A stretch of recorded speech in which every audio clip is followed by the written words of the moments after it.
네, 안녕하세요. 테크마이닝 챕터 13장 리뷰를 맡은 DTI랩의 석사과정 이수영입니다. 이번 13장에서는 Generating and Presenting Innovation Indicator라는 주제로 리뷰를 진행하도록 하겠습니다. 이 13장은 파트 2에 해당되는 Doing 테크마이닝에 해당되는 이 챕터입니다. 목차는 책과 동일하게 작성했습니다. 우리가 이전의 챕터들에서는 테크마이닝, 즉 분석을 실행하는 방법에 대해서 설명을 쭉 하고 배워왔었습니다.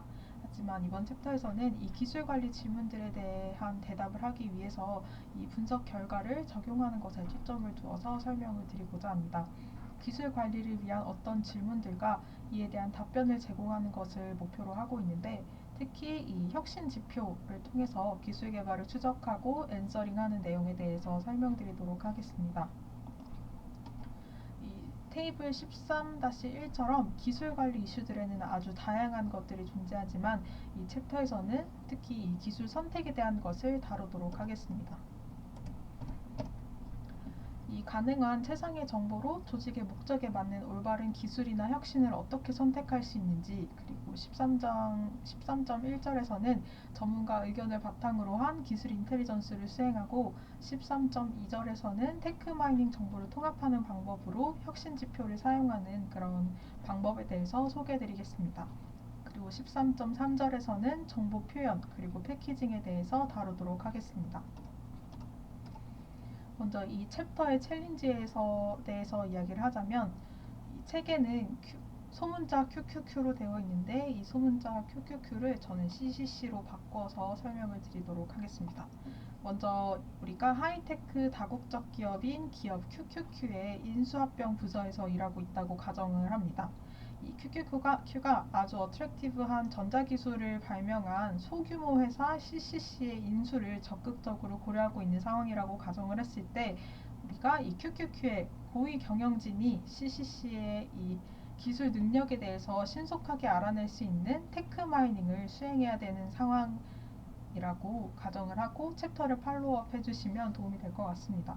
그러면 지금부터 이 테크마이닝이 이런 챕터 챌린지에서 이야기하는 그런 상황에서 어떤 도움이 될 수 있을지 생각하며 보도록 하겠습니다. 13.1절에서는 인포메이션 리소스 마이닝을 보완하기 위한 전문가 의견의 중요성을 상기하기 위한 내용을 다룹니다. 이 테크 마이닝에서는 지식이 설문조사 같은 설문조사 같은 이런 샘플 응답을 수집할 필요는 없고, 지식이 풍부한 전문가들에게 다음과 같은 응답을 요청을 할 수가 있습니다. 먼저 경험적 발견이 정확하고 안전하고 그리고 목표에 부합하는지 전문가들에게 평가해 주세요. 혹은 복잡한 문제와 실증적인 발견에서 시사점을 도출해 주세요 등등, 이런 질문들을 전문가들에게 요청을 할 수가 있습니다. 그럼 지금부터는 이런 전문가 의견의 중요성에 대해 보다 상세하게 살펴보도록 하겠습니다. 먼저 필요한 전문가를 찾을 수 있는 그런 찾기에 대한 내용입니다. 이 테크마이닝에서 우리는 일반적으로 다수의 응답보다는 특별한 전문 지식에 관심이 있습니다. 결국 이 테크마이닝은 양보다는 어떻게 보면 질이 더 중요한 태스크이기 때문입니다. 따라서 필요한 전문 지식을 정의하는 것이 굉장히 중요하고, 여기에는 굉장히 다양한 관점이 수반될 수가 있습니다. 예를 들어서 챕터 12장과 16장에서 그리고 살펴볼 예정인 연료전지의 유럽 자동차 적용에 관해서 평가한다라고 상상을 해보면, 유럽 내에 우리 회사의 이익, 그리고 연료전지, 자동차 기술, 대체 에너지원의 수용 등에 대해서 잘 알고 있는 전문가를 찾아야 될 겁니다. 이렇게 전문성은 기술, 시장, 그리고 고객 수용, 정책, 그리고 성공적인 혁신과 관련된 기타 사항들에 대해서 다룰 수 있어야 합니다. 이런 전문 지식을 얻을 수 있는 다양한 출처로는 외부 전문가와 내부 전문가가 있습니다. 이 외부 전문가는 다양한 관점의 지식을 얻을 수 있고 풍부한 잠재력이 있지만, 이 경쟁 인텔리전스의 핵심인 독점 정보를 보호해야 한다라는 이슈가 있습니다. 정보 유출에 대한 이슈가 있을 수 있다는 이야기입니다. 하지만 이 내부 전문가는 접근이 훨씬 용이하고 공통 관심사나 독점 데이터 범죄를 방지할 수 있다라는 이점이 있습니다. 하지만 같은 조직에 속해 있다 보니 바라보는 시각이 비슷할 수 있다는 단점이 있습니다. 이런 전문가를 식별하기 위해서는 좀 전에 이야기한 연료전지 케이스로 치자면 해당 기술과 관련된 주요 저자나 발명가들에 대해서 쭉 나열을 해서 특정 연구 강조점을 프로파일링함으로써 이 전문가를 맞춤형 전문가를 찾아낼 수가 있습니다. 이러한 활동 역시 테크마이닝에 속하는 활동이고, 이런 테크마이닝을 통해서 대규모 조직에서 새롭고 젊은 유능한 연구원들을 찾아낼 수도 있습니다. 결론적으로는 기술에 따라서 적합한 내부 외부 관계자들을 전문가들을 전문가들로 이런 서치 스코프를 설정을 하고 프로파일링을 통해서 전문가를 찾을 수 있다라는 내용이었습니다. 그럼 우리는 그 전문가들에게 무엇을 원하는 거고 무엇을 얻어낼 수 있는지 살펴보겠습니다. 이는 연구 단계에 따라서 굉장히 다릅니다. 초기에는 기술 및 기타 경계의 범위를 지정을 하고, 그 다음에 데이터 검색의 적절성을 확인하는 데에 전문가를 활용을 할 수가 있습니다. 이 프로세스 중간 단계에서는 전문가의 중간 검토를 통해서 미스언더스탠딩과 격차를 발견을 할 수가 있습니다. 또 마지막 단계에서는 해석과 권장 사항에 대한 검토가 이루어질 수 있습니다. 편한 동료들끼리 모여 있다면 이런 전문가 도움에 대한 내용들을 서로 동료들끼리 협력을 해서 해결할 수도 있고, 부담 없이 어떤 질문이 발생할 때마다 참여할 수 있다는 이점이 있습니다. 하지만 이 외부 전문가들에게 도움을 요청하기 위해서는 문의나 어떤 문서를 공식화하는 등의 주의가 필요합니다. 이와 관련해서 저자는 다음과 같은 조언을 하고 있습니다.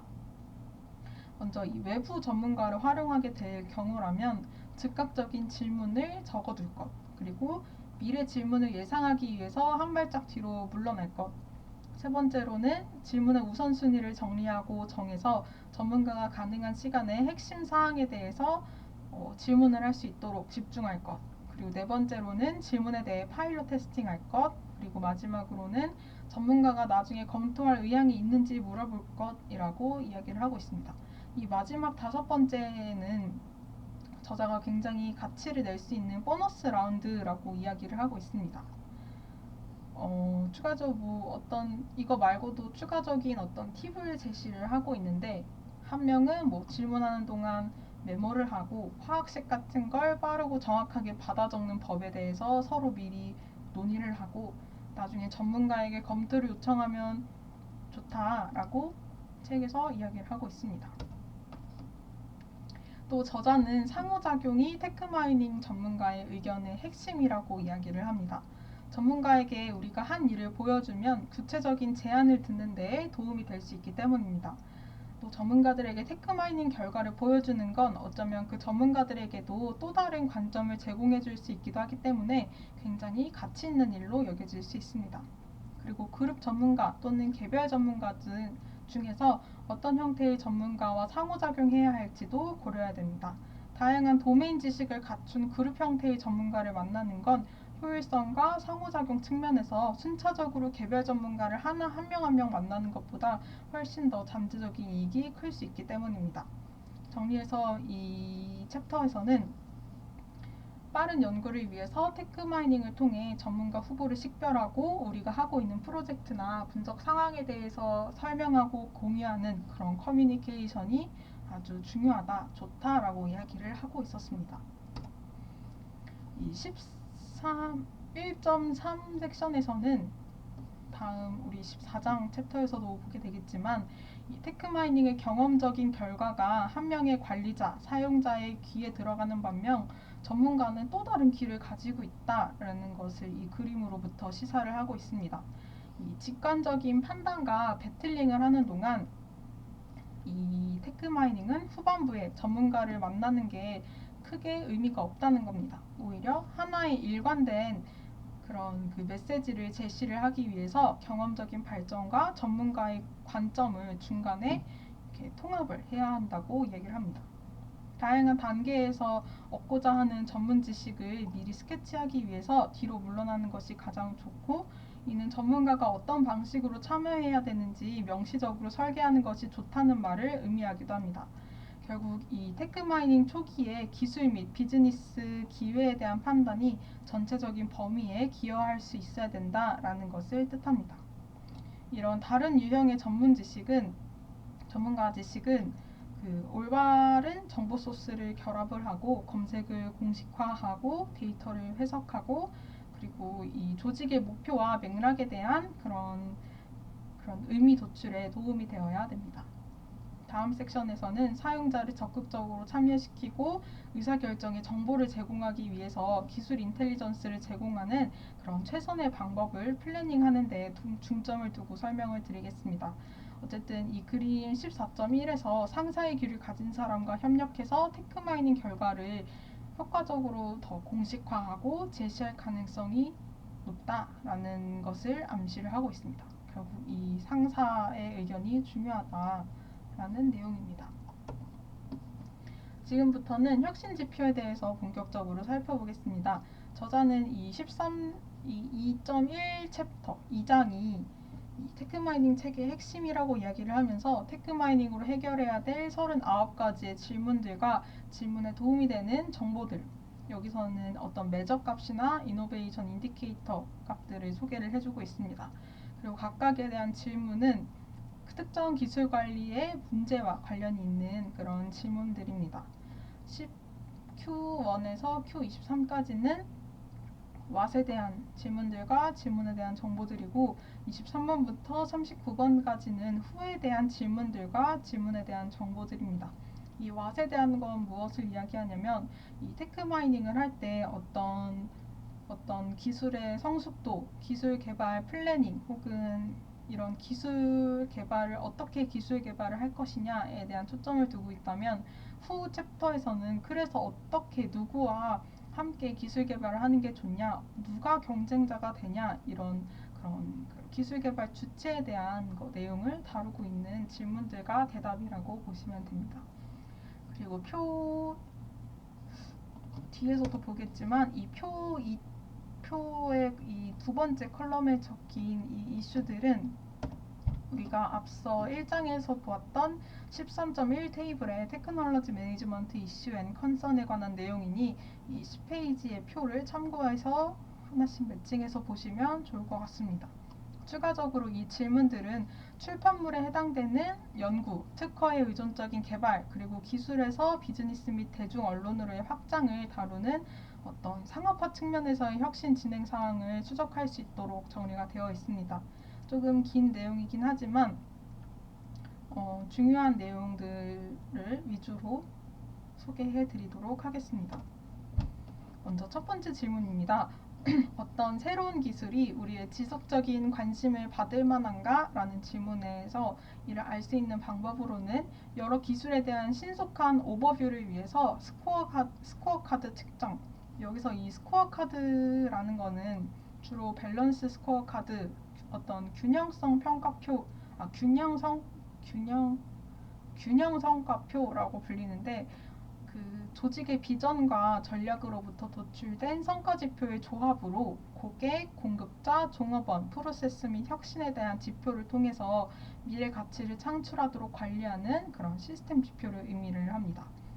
혹은 데이터베이스별 출판 활동의 그런 추세 변화율을 측정하거나 특허 활동의 추세를 플로팅하는 것, 그리고 이 기술 성숙도 평가를 위해서 이 여러 가지 데이터베이스의 출판 동향과 특허 동향을 오버레이하는 방법이 있습니다. 그 외에도 기술 성숙도 측정을 위해 S커브에 피팅을 할 수도 있습니다. 두 번째 질문은 이 기술 개발의 어떤 측면이 핫할까라는 질문입니다.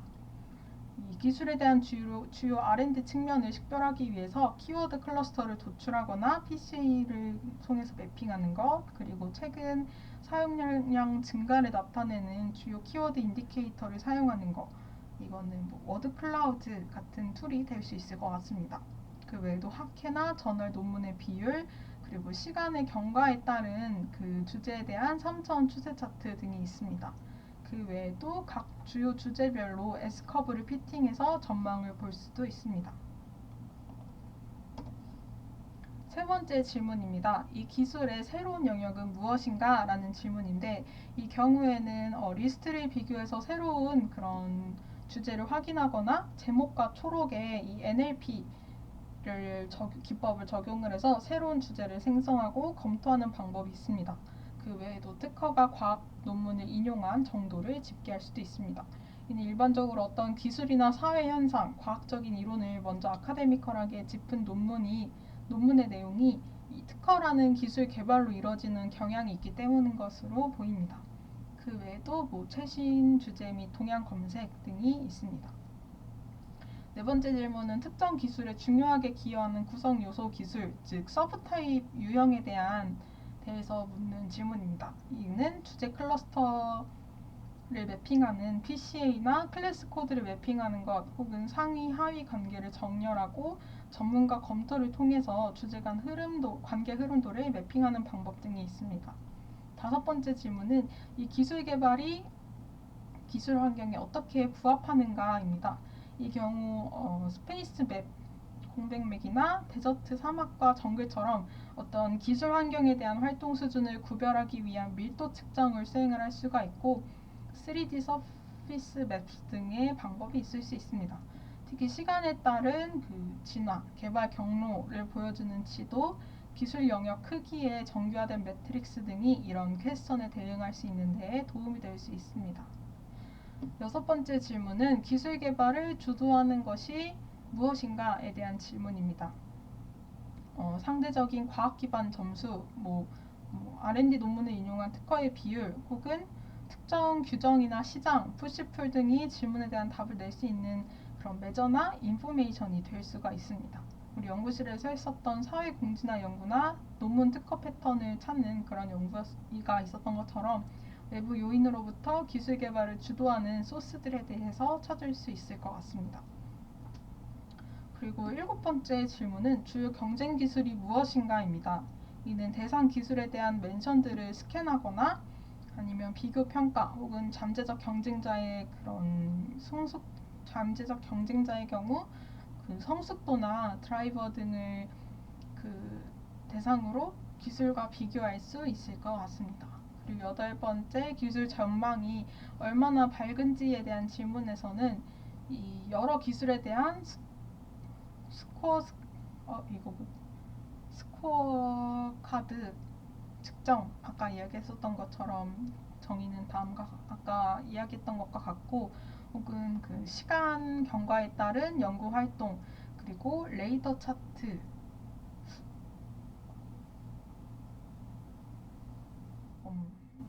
차트를 바탕으로 한 진화 가능성 식별 그리고 관심 확산 지표나 연구팀 구성의 규모 비교 등을 통해서 이 기술 전망을 매저할 수 있습니다. 아홉 번째, 이 기술의 개발 가능한 경로는 무엇인가에 대한 질문입니다. 이 특허 및 출판율이나 변화율로 기술 속도를 표시하거나 이 S커브로 기술 개발 전망을 표시할 수 있습니다. 그리고 S커브로 피팅될 수 있는 건 기술에 대한 그런 상태나 프로젝트 기술 생산 프로세스의 전망 혹은 주요 구성 요소 기술 등이 S커브에 피팅이 될 수 있습니다. 그리고 열 번째로 우선적으로 기여하는 구성 기술 요소는 무엇인가에 대한 질문입니다. 어떤 중요한 기술의 하위 유형을 묻는 질문인데 앞서 질문들과 조금 겹치는 감이 있지만 역시나 PCA, 맵 클래스 코드 등을 통해서 식별할 수 있습니다. 추가적으로 11번째는 기술 구성 요소의 성숙도 평가 그리고 12번째 질문으로는 기술 융합 가능성 파악 등에 대한 내용이 있습니다. 기술 융합 가능성 파악의 경우 시간 경과에 따른 연결 패턴 추적 등이 있고 실제로 CPC, IPC 같은 특허 클래스 정보 코드 정보를 이용을 해서 이 네트워크를 생성하고 링키지를 예측하는 연구들이 이런 융합 가능성 파악 혹은 예측 부분에서 활용이 되고 있습니다. 14번째 기술, 제품 로드맵 개발과 관련해서는 이 구성 요소 및 구성 요소의 성숙도, 기술 개발 경로, 생산 프로세스의 개발 및 응용 프로그램에 대한 정보를 시각적으로 통합해야 된다라고 이야기하고 있고 실제 템페스트 같은 기술의 어플리케이션 인포메이션을 통해서 로드맵을 그리고 있기도 합니다. 그리고 17번째 이머징 테크놀로지에서 기술 기회는 무엇인가에 대한 질문도 있습니다. 이는 자사의 위치 그리고 선두 플레이어의 분포를 시각적으로 비교하거나 특허 밀도, 특허 세트의 중요도 혹은 동향 그리고 신규 진입자의 속도 등을 표시하고 도출해서 이에 대한 질문을 측정하고 표시할 수 있습니다. 그 외에 뒷단에 있는 부분들은 이제 21번 같은 경우 이제 나머지는 상세한 내용은 설명드리지 않을 거고 조금 유의 깊게 보시면 좋을 것 같은 퀘스천들만 표시를 해두었습니다. 21번에 그래서 What is changing in the competitive environment? 그리고 이 24번부터는 후에 대한 내용이 있는데 이 후에 대한 내용은 대략적으로 보시면 알 수 있듯이 그 IP, 이 기술과 관련 있는 IP, 그 회사의 IP를 파악하는 것, 그리고 이 경쟁자를 프로파일링하는 것 등이 이런 주요 질문이 될 수 있습니다. 지금까지 살펴본 이런 프로필들은 그 다른 질문에 대답하는 데에도 도움이 될 수 있고 또 반면에 원하는 전문가를 찾아서 이게 아니 아무튼 이런 그런 퀘스천 질문들과 여기 나와 있는 인포메이션 등을 보고 하나의 질문마다 이 하나의 인포메이션마다 연구 주제를 확장시켜서 생각을 해본다면 아주 재미있고 다양한 주제들이 많이 나올 수 있을 것 같다는 생각이 들었습니다. 이 19페이지에서는 우리가 앞서 살펴본 테이블 13점, 지금까지 본 게 다 13.2 테이블인데 이 내용들에 등장한 지표 개념들을 간략히 소개해둔 표입니다. 이거 먼저 설명드렸어야 됐는데 순서를 바꾸는 걸 조금 깜빡을 했습니다. 여기 보시면 아까 이야기했었던 균형 성과표 혹은 뭐 PCA, NLP 뭐 이런 것들이 있습니다. 그래서 우리가 앞서 본 MOT 질문들을 쭉 훑어보면서 특히 이 테크놀로지 매니지먼트 이 이슈의 IP 획득과 관련된 15가지 질문들을 추릴 수 있었습니다. 맨 처음 1장에서 우리가 챌린지로 QQQ 기업이 CCC 기업을 인수한다라고 하는 그런 상황 과정이 있었을 때 이 CCC 기업을 어떻게 평가할 수 있을지 이 지의 이 IP 획득의 관점에서 살펴보자면 이 기업 CCC의 특허가 얼마나 가치 있는지를 측정을 해야 됩니다. 또 그들의 그 R&D 팀에 대해서 알아야 되고 핵심 인력이 있는지 또 격차 분석을 통해 이 CCC 그 기술이 기업 QQQ의 기술을 얼마나 잘 보완할 수 있는지에 대한 내용이 확인이 되어야 됩니다. 이에 대한 내용은 앞서 표 13-2의 질문 26, 27 그리고 9번 등에서 나온 질문들이었습니다. 정리해서 이 테크마이닝에서 어떤 챌린지를 할 것인지 아까 QQQ와 CCC처럼 그런 상황 과정이 명확히 도출이 되었다면 이 표 앞에서 쭉 봤었던 표 13.2를 스캐닝을 해서 우리가 어떤 질문을 던져야 되고 어떤 것을 측정해야 되는지 살펴볼 필요가 있다라는 이야기를 여기서 하고 있습니다. 지금부터는 이 기술 혁신 프로세스와 혁신 지표 그리고 추가적인 정보 자원을 고려한 지표, 특허 지표 등을 차례로 더 살펴보도록 하겠습니다. 이 기술 혁신 프로세스에 대한 섹션에서는 테크마이닝과 테크마이닝의 주요 차이점은 에 대해서 이야기를 하고 있습니다. 이 테크마이닝과 데이터 마이닝은 굉장히 다르다라고 이야기를 하고 있는데 이 테크마이닝은 기술 혁신 프로세스의 개념적인 모델에서 시작이 된다라고 언급을 하고 있습니다. 하지만 이 반면에 데이터 마이닝은 이론이 없고 단지 비즈니스 가치를 제공하는 데이터에서 경험적인 규칙성을 찾는 것을 목표로 한다. 그리고 추후 발견된 결과에 대해서 이론적인 설명을 도출한다라고 이야기를 하고 있습니다. 즉 테크마이닝의 근본은 기술 혁신이고 이런 혁신 프로세스는 매우 복잡하다. 그래서 이런 신기술의 성공적인 구현을 이끄는 핵심적인 인과관계를 포착하는 것을 이 테크마이닝의 목표로 하고 있다라고 이야기를 하고 있습니다. 그래서 이런 아이디를 효과적인 혁신으로 바꾸는 기술 전달 시스템 개념 모델을 여기선 소개를 하고 있는데, 이 모델은 영향력 있는 팩터의 광범위한 복합성을 가리킵니다. 첫째로 구성 요소 기술과 목표로 하는 혁신에 대해서 종속성을 고려해야 된다. 이는 인프라 고려 사항에 해당이 되고, 둘째로는 내부 조직이나 기능, 제도와 기술 리소스 등을 처리해야 된다. 셋째로는 해당 혁신에 영향을 미치는 외부 사회 경제적 요인, 예를 들어서 표준이나 규제 환경 등에 주의해야 된다. 그리고 고객 수용에 영향을 미치는 응용 프로그램 및 요소를 식별하고 의도한 영향과 의도하지 않은 효과, 그리고 모든 이해관계자가 혁신을 수용할 가능성이 있는지에 대해서 평가를 해야 됩니다.